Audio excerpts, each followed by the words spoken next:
അങ്കമാലിയിലെ ആശുപത്രിയിൽ നിന്നുണ്ട്. റിയ, ഈ ഇവന്റെ പോസ്റ്റ്മോർട്ടം അടക്കമുള്ള നടപടികൾ ഇപ്പോൾ ഉണ്ടാകും. ഒപ്പം ഈ പരിക്കേറ്റ CSF ജവാന് പരിക്കേറ്റിരുന്നോ സംശയമുണ്ട്. അത് എന്താണ്, അതിനെക്കുറിച്ച് ആശുപത്രി അധികൃതരോ പോലീസോ എന്തെങ്കിലും വിശദീകരണം നൽകുന്നുണ്ടോ?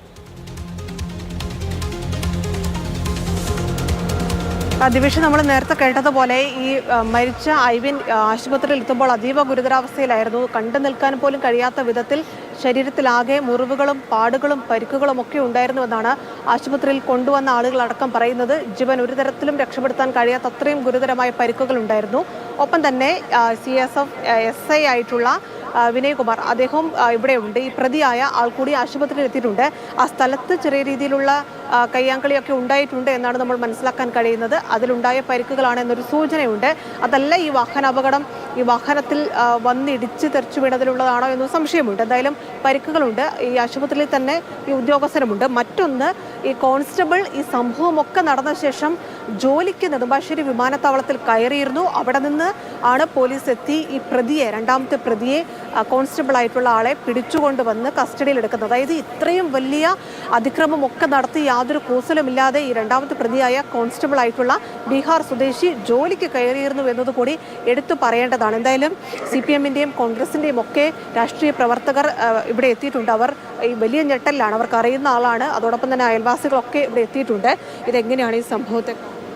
ഈ ഐവിൻ ജോലി ചെയ്യുന്നത് കാപ്സിലാണ്, എയർപോർട്ടിൻ്റെ ഫ്രണ്ടിലുള്ള കാസിനോ ഗ്രൂപ്പിൻ്റെ. 10 മണിക്ക് ജോലിക്ക് കയറേണ്ടതാണ്. 9 മണിക്ക് ഐവിൻ നാട്ടിൽ ഇവിടുന്ന് പോയിട്ടുണ്ട്. 9:50 ഐവിൻ കാപ്സിലേക്ക് വിളിച്ച് റോഡിലൊരു പ്രോബ്ലം ഉണ്ടെന്ന് പറഞ്ഞ് അവിടേക്ക് വിളിച്ചു പറഞ്ഞു. 10 മിനിറ്റ് വൈകിയേ വരുള്ളൂ എന്ന് പറഞ്ഞു. ഒരു 10:30 ആകാം ഈ ഐവിൻ കൊല്ലപ്പെട്ടിട്ടുണ്ടാകാം. ഇവർ തമ്മിൽ റോഡിലുണ്ടായിരുന്ന ചെറിയ നിസ്സാര കാര്യത്തെ തുടർന്നുണ്ടായിരുന്ന പ്രൊവോക്കേഷനാണ്. ആ ബന്ധപ്പെട്ട CSF ഉദ്യോഗസ്ഥർ രണ്ടുപേരും അമിതമായി മദ്യം കഴിച്ചിട്ടുണ്ടായിരുന്നു എന്നാണ് നാട്ടുകാർ ഞങ്ങളവിടെ അന്വേഷിച്ചപ്പോൾ അറിയാൻ കഴിഞ്ഞത്. അതിലൊരാളെ അപ്പോൾ തന്നെ നാട്ടുകാർ ഉണ്ടായ കയ്യങ്കളിയിൽ പരിക്ക് പറ്റി, ഫ്രാക്ചർ പറ്റി ഇവിടെ ഹോസ്പിറ്റലിലുണ്ട്. രണ്ടാമത്തവൻ ഓടിപ്പോയി. രണ്ടാമത്തവൻ ഇന്ന് രാവിലെ അവൻ ഡ്യൂട്ടിക്ക് കയറി എന്നാണ് മനസ്സിലാക്കുന്നത്. അതിനുശേഷം അവനെ നെടുമ്പാശ്ശേരി പോലീസ് പിടിക്കുകയായിരുന്നു. സംഭവം നടന്ന ഉടനെ തന്നെ പോലീസ് വളരെ ആക്റ്റീവായി, വളരെ സജീവമായി രംഗത്തുണ്ട്. നല്ല നിലയിൽ പ്രവർത്തിച്ചതിൻ്റെ അടിസ്ഥാനത്തിലാണ് ഇതൊരു വാഹനാപകടം എന്ന നിലയിൽ വരേണ്ട ഒരു കേസ് ഒരു മർഡറിലേക്ക് കേസായിട്ട് മാറുന്നത്. നല്ല നിലയിൽ പോലീസ് കേസ് അന്വേഷിക്കുന്നുണ്ട്. ഐവിൻ്റെ വീട് തുറവൂരാണ്, ഞങ്ങൾ നെയ്ബറാണ് കൂടിയാണ്. അദ്ദേഹം പറയുന്നത് അത്രയും ഗുരുതരമായ പരിക്കുകളൊക്കെ ഐവൻ ഉണ്ടായിരുന്നു. അദ്ദേഹം നേരിട്ട് കാണുകയും ചെയ്താണ്. CPM പ്രതിനിധികളൊക്കെ ഇവിടെ ഒരു കാര്യം ഒന്നിടപെട്ടോട്ടെ. ഈ വണ്ടി മാറ്റി എന്ന് പറഞ്ഞ ഒരു ആരോപണമുണ്ട്. അവിടെ നിന്ന് മാറ്റി വീണ്ടും ആ വണ്ടി അവിടെ കൊണ്ടുപോയിട്ടു. ഇവരുടെ എന്തെങ്കിലും ശ്രദ്ധയിൽ അത് പെട്ടിട്ടുണ്ടോ എന്ന് ചോദിക്കാം. വാക്കിയ കാര്യമാണ്.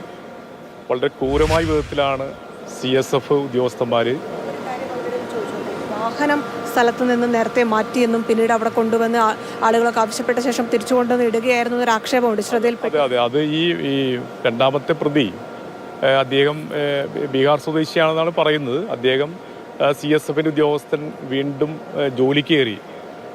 അപ്പോൾ ഈ അപകടം കഴിഞ്ഞ് കൊലപാതകത്തിന് ശേഷം യാതൊരു മനസ്താപവും ഇല്ലാതെ ജോലിക്ക് കയറി എന്നുള്ളത് നമ്മുടെ മലയാളികളെ സംബന്ധിച്ചിടത്തോളം ഞെട്ടിപ്പിക്കുന്ന ഒരു കാര്യമാണ്. അവിടെ ചെന്നിട്ടാണ് കേരള പോലീസ്, നെടുമ്പാശ്ശേരി പോലീസ് പോയി അറസ്റ്റ് ചെയ്ത് അദ്ദേഹത്തെ സ്റ്റേഷനിലേക്ക് കൊണ്ടുവരുന്നത്. ഈ കാറടക്കം, ഇത് നേരത്തെ ശ്രീ ജോസ് സൂചിപ്പിച്ച പോലെ തന്നെ ഈ കാറടക്കം മാറ്റി ഇതൊരു സാധാരണ ഒരു വാഹനാപകടം ആക്കി മാറ്റാൻ CSF-ൽ ഉദ്യോഗസ്ഥന്മാർ ശ്രമിച്ചു എന്നുള്ളത് അതിനേക്കാൾ ഗൗരവമുള്ള കാര്യമായിട്ടാണ് ഞങ്ങളെല്ലാം നോക്കിക്കാണുന്നത്. ഈ സംഭവം ഐവിനെ സംബന്ധിച്ചിടത്തോളം ഐവിൻ നാട്ടിലെ വളരെ നന്നായി പെരുമാറുന്ന, ഒരാളോടും ഒരു കേസ് പോലും ഇതുവരെ ഇല്ലാത്ത വളരെ മാന്യനായിട്ടുള്ള വ്യക്തിയായിരുന്നു ഐവിൻ. ആ നാടാകെ, തുറവൂര് ആണ് അദ്ദേഹത്തിൻ്റെ വീട് സ്ഥിതി ചെയ്യുന്നത്. ആ നാടാകെ ഞെട്ടിയിരിക്കുകയാണ്. ഇത്രയേറെ ക്രൂരമായൊരു കാര്യം. ഒരുപക്ഷെ ഈ CSF ഉദ്യോഗസ്ഥന്മാർ ബീഹാറുകാരും ഉത്തർപ്രദേശുകാരൊക്കെ ആയതുകൊണ്ട് അവർക്ക് അവിടെ നടത്തുന്ന കാര്യങ്ങൾ പോലെ ഇവിടെയും ചെയ്യാം, കേരളത്തിൽ ചെയ്യാം എന്നുള്ളൊരു ധിക്കാരം, ധാർഷ്ട്യമാണ് ഞങ്ങൾ ഇതിനകത്ത് കാണുന്നത്. ഒരു കൊലപാതകം നടത്തിക്കഴിഞ്ഞാൽ പോലും ഒന്നുമില്ല എന്നുള്ള ഒരു ധാർഷ്ട്യത്തിന്റെ സ്വഭാവം ഇതിനകത്ത് കാണാൻ കഴിയും. എന്തായാലും ഞെട്ടിപ്പിക്കുന്ന ഒരു സംഭവമാണ് CSF ഉദ്യോഗസ്ഥരുടെ ഭാഗത്ത്. നേരത്തെ പ്രദീപ് സൂചിപ്പിച്ച പോലെ യൂണിഫോം സേനയാണ്. അവർ പാലിക്കേണ്ട അച്ചടക്കം, മര്യാദയൊക്കെയുണ്ട്.